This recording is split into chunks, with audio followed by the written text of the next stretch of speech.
Hello and welcome back. I'm Willow Grace. Thank you for joining me as we take a look ahead at your March astrology forecast. Now, before we begin to start talking about astrology, if you are interested in working with me, you can sign up for a tarot or astrology consultation.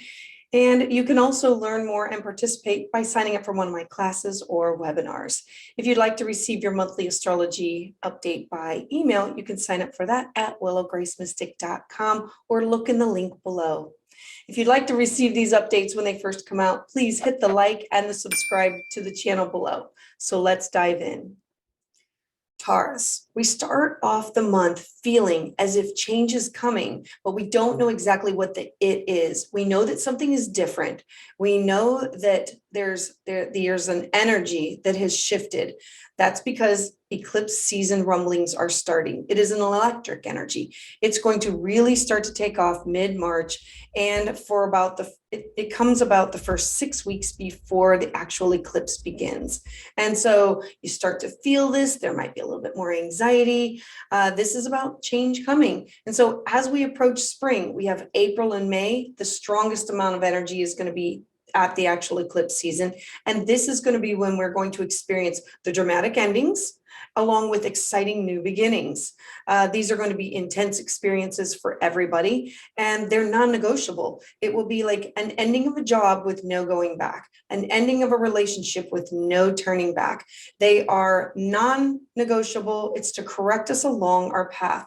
Eclipses help us to clear out karmic energy and to reset this new and positive karmic patterns to move forward with. All of us are going to begin to feel this more active in the later part of March. And then moving forward, we can move forward full speed ahead because all the personal planets are out of retrograde and their shadow period. We now have Venus, that was the last personal planet, and Mercury. So Venus ended her retrograde on January 29th, but we still had her shadow period. And then we had Venus and Mercury in retrograde with all of our communication problems, all now starting to clear up. So this now becomes the best time of the year. There's going to be 2 periods now and one in June. We'll talk about that later. But these are the best time periods to start a new phase, a new project. It's a beautiful time to launch a new project. Are you looking for a new business partner? Are you looking to start a new business? Are you looking to take your relationship to a new level? Are you ready to move forward? Are you ready to have a new purchase? This is time for the big decisions that you want to have a forward momentum to have the energy grow and succeed over the longer period of time. So with Aries season then starting at the end of the month, this is like the extra push to dive head first and begin something new.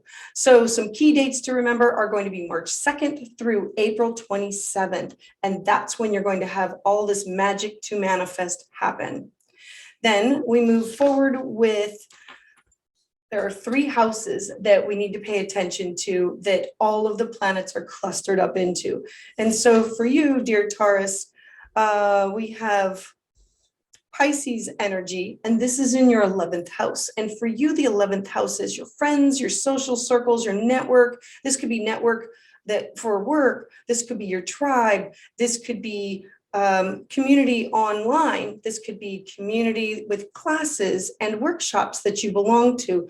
So the Pisces energy is it's the fish, 2 fish, 1 umbilical cord, and it's being together yet being autonomous. And so how do we bring community together but still remain ourselves? And so you have your sun there illuminating that, being the center of attention, and Jupiter expanding upon the amount of groups or the amount of people or the amount of networking.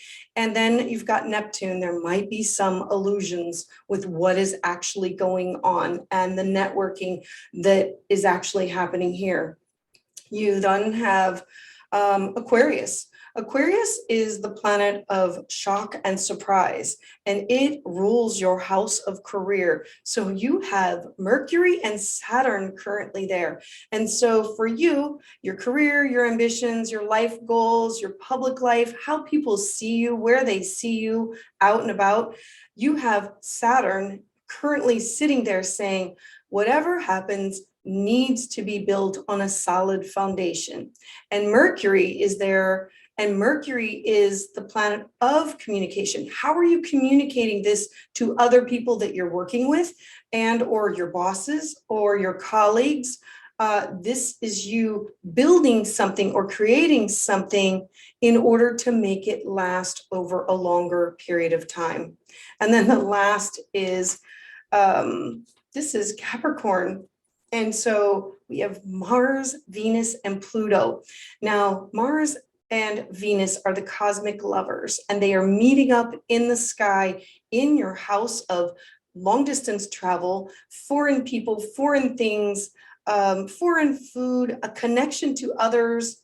This is writing, networking, books, spiritual aspirations, and spiritual groups. And so for you, this is all going to be lit up. What do you want to do? What do you want to experience? Venus is the what we love, who we love, what we value.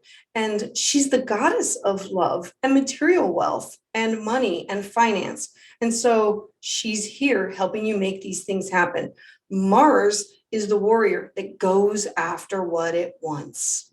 And then we have Pluto, the planet of transformation. So Pluto combined with those two is saying, look, you can network, you can make these things happen, but it has to be real, authentic, and may require you to totally transform something or a relationship or a place where you are at, or this could be a total, I'm leaving this school and going to this one. I'm moving from this house and going to it could be a different location. Pluto is the planet of transformation and regeneration. And so it's going to be a cosmic kiss up there.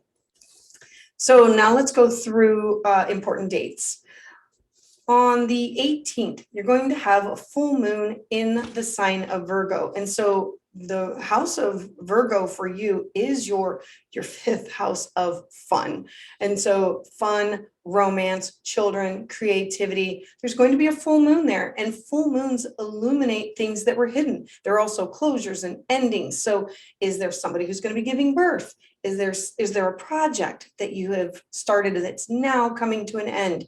Is there a relationship that meeting of one, connecting with another? I really think that especially with that Venus in your foreign people or far away people, that there could be a connection with that. And so a full moon, endings, closures. It is definitely connected with your house of friends and social networks. And so there could be leaving some of those because it has ended, the cycle has ended. You have found new creative projects, or you're ending a creative project and you're not going to be working with them any longer. And then let's look forward. Then we have the 19th. Now, remember, we talked about Venus again. She plays an important role this month. Venus, what we love, who we love, the goddess. She's in your house of travel and network, travel, foreign food, writing, books, and contracts. And so she's going to square your first house of self. And so there's going to be something about, Uranus is the planet of shock and surprise. And there will be something that will shock and surprise you about that will happen with, it could be you changing your appearance. It could be you, how someone views you, but it's all about you. Whenever we have a square, it's when the two come together and it becomes a tension point that one of them has to give. And then on the 20th, we have Mars. Mars is the warrior, the one who has the push, the drive, the will, and he's now going to square Uranus. Your first house of self, appearance, how you look, how you act, how you present yourself into the world. And something we'll have to give with that. Then also on the 20th, this is a happy new year because it's the new astrological cycle. And so a perfect opportunity to put forth what do you want to start, especially when we talked about that March 2nd to the April 27th? These are a list, a guideline of this is what I want to manifest for my new astrological new year to move forward with the business growing, the relationship growing, a new house, something, but put it down because Aries is the break forth of spring, the move head first. It's the ram, it's the fire. It wants to initiate. And let's talk about your sun again. At around this time, because the sun is going to be, shifting. So the sun is illuminating your house of friends and social circles and these groups that you belong to. The sun and Jupiter are going to shift into your 12th house. And for you, this is a going within or a following my intuition, following my dreams. So pay attention to those themes because whatever you are learning from working with these people or networking with these people that you're connected with, you can take that into the shift, the 12th house, to learn and work with it. Maybe finding a practitioner for yoga or past life regression, or maybe a drum circle that you want to join, or maybe it could be a sound healing, or it's something that has to do with you that would be private within, not you sharing out to the world. And then last, we have on the 31st, there's a new moon. This is called a black moon if it happens it doesn't always happen in the same time zone, but if you have a new moon in the same monthly cycle, it's called a black moon. So this one will be a new moon in the sign of Aries. And this again will be in your 12th house. So set those intentions of what do you want to start? What do you want to manifest that will fill up your cup? Fill up you from the inside, your spiritual well-being, your mental, physical, and spiritual cup. Thank you for listening and watching this video. If you would like to receive updates as soon as they come out, please hit like the video and subscribe to the channel below. And make sure to share with your friends or anyone that you think may benefit from this. I would love to hear your comments down below. You can also find me on Facebook, Instagram, and you can sign up for my free webinars at willowgracemystic.com.